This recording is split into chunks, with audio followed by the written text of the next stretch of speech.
Hey everyone, it's Miranda, and today we are going over 5 ways to fake good handwriting. And we're going to start with number 1, the letter stencil. So I have this letter stencil, and I don't really know where I got this. I got it years ago, and to be honest, I don't even know if it was mine. I think I might have inherited it somehow from, well, I didn't steal it, but I think it was maybe my mom's or something. So anyway, here is the letter stencil. Now you can find these online pretty inexpensively, but I usually just use a mechanical pencil or a fine point pen. My recommendation is the Sakura brand Micron pens. You can get them in different thicknesses. And so that's what I'm going to be using to use this letter stencil. And the reason I even came up with 5 ways to fake good handwriting is because my handwriting is less than desirable. I have this theory that artists and people that are creative have bad handwriting. That theory does not hold water because I've seen people with beautiful handwriting. So, but that's a theory I have just to make myself feel a little bit better about things. That's pretty much the extent of it. But anyway, you can see here I'm tracing the letters on the stencil, and it acts just like little bumpers for your pen so you don't get out of the lines. And there you have it, super duper easy.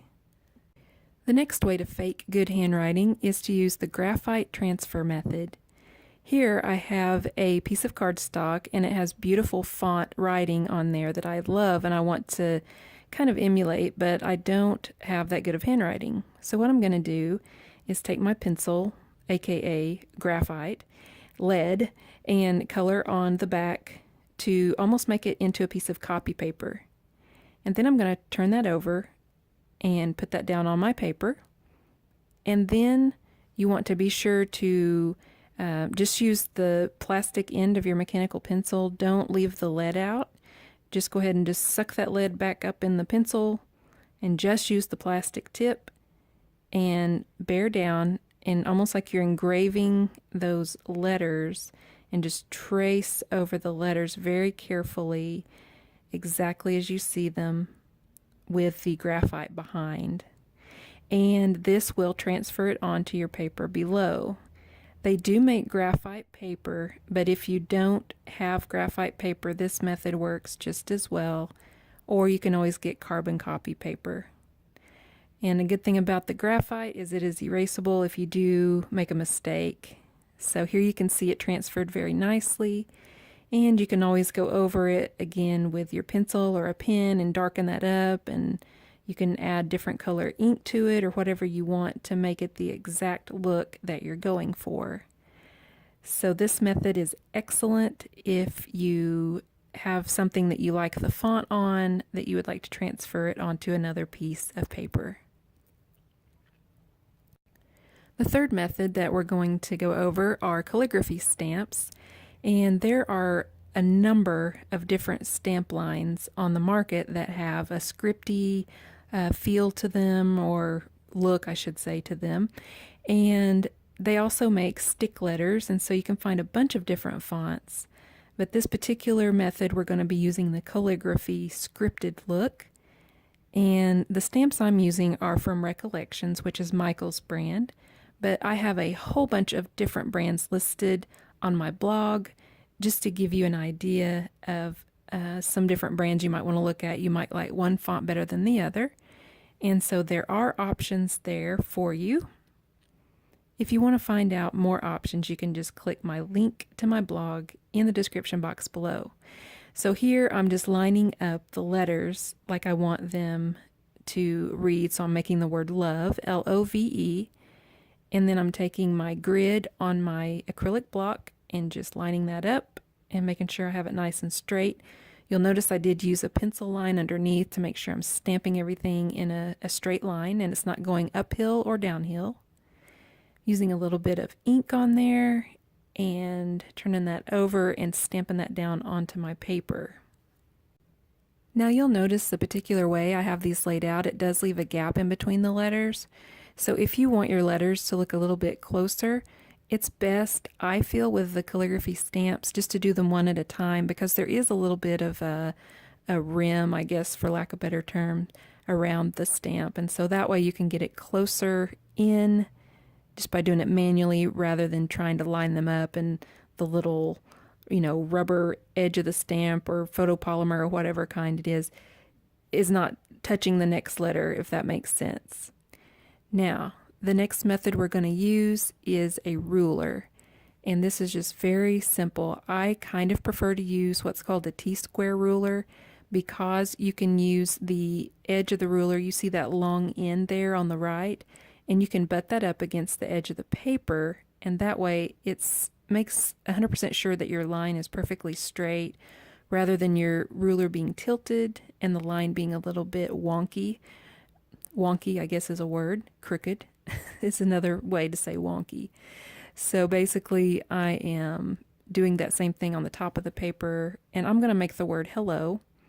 And so what I'm doing is, since I already have the top and bottom lines, I'm just lining up all of my text that's going vertically, like the two stems on the L's and the two stems on the H, and then the E, the vertical stem or line. And then I'm going to have that go horizontally. So Hello. Now, I didn't put the little lines on the bottom of the L's simply because there's already a line there. I'm using my circle template, and I'm going to make my O with the perfectly round circle template. I'm using the Do Crafts. These are actually watercolor pens, but they have a wonderful nib on the end that you can write like really, really well with. And so I'm using those to trace, and then just erase the pencil lines. So basically, this is a nice way. Now, I don't have this spaced perfectly. It would look a lot better, but I was just kind of showing you how you can use the ruler. The next way is to enhance your font, and this is kind of a follow-up of the previous step. And basically, I'm just going to take a ruler and line that up. Don't ask me why I didn't use the T-square ruler on this. I should have, because I've noticed when I did this, my lines, especially on that second L, was a little bit crooked. But, you live and you learn. So I'm just making straight lines on the left-hand side of each letter, and you can do this with any letter of the alphabet. Then I'm going through and making little extra lines on the ends of the letters to give it a little extra flair.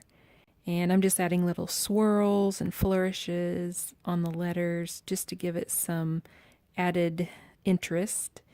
I'm going to just insert a few examples here of some different typography and some different fonts that I've used in my Bible journaling. You may want to use this in a traveler's notebook, in your art journal, card making, envelope addressing, you name it. So I'm just going over a few examples here. You can see some of the typography, I guess you could call it, or the way that I've laid out the text to kind of give you some inspiration, and also to show you different fonts that I've kind of came up with or have used to give my writing a different look. Sometimes it's nice if you kind of almost make like your words that you're wanting to focus on, make them a little bit more bold. That's kind of a nice tip to follow. But yeah, just look at different fonts and just get some ideas and try to practice a lot, because practice helps build that muscle memory and your hands, where you can just write a little bit more effortlessly as time goes on. So yeah, that's pretty much all. I just wanted to drop in and give you a few little hints and tricks as to some ways that might help your handwriting to be improved. I know I definitely use these methods a lot in my own art, in my own Bible journaling, different ways I use these methods a lot.